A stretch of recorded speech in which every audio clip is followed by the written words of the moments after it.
A few years ago, I felt like I was stuck in a rut, so I decided to follow in the footsteps of the great American philosopher Morgan Spurlock and try something new for 30 days. The idea is actually pretty simple. Think about something you always wanted to add to your life and try it for the next 30 days. It turns out 30 days is just about the right amount of time to have a new habit or subtract a habit like watching the news from your life. There's a few things that I like watching is 30-day challenges.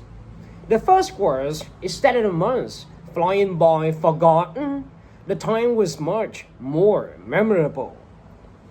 This was part of the challenge. I did take a picture every day for a month, and I remember exactly where I was and what I was doing that day. I also noticed that I started to do more and harder 30-day challenges. My self-confidence grew.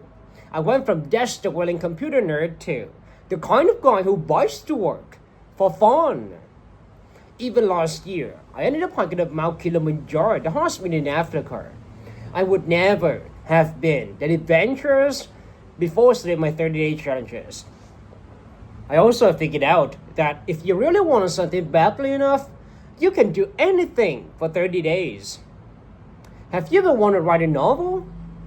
Every November, tens of thousands of people try to write a 50,000 words novel from scratch for 30 days. It turns out all you have to do is write 667 words a day in a month. So I did. By the way, the secret is not to go to sleep until you read your words for a day. You might be sleep deprived, but you finished the novel. Now, is my book the next great American novel? No, I wrote it in a month. It's awful. But for the rest of my life, if I meet John Hartman at that party, I don't have to say I'm a computer scientist. No, if I want to, I can say I'm a novelist. So here is one last thing I'd like to mention. I learned that when I made small, sustainable changes, things that I can keep doing, they were more likely to stick. There's nothing wrong with big crazy challenges. In fact, there's a ton of fun. But they're less likely to stick. When I gave up sugar for 30 days, day 31 look like this. So here is my question to you. What are you waiting for?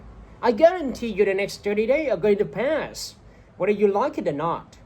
So why not think about something you have always wanted to try and give it a shot for the next 30 days? Thanks.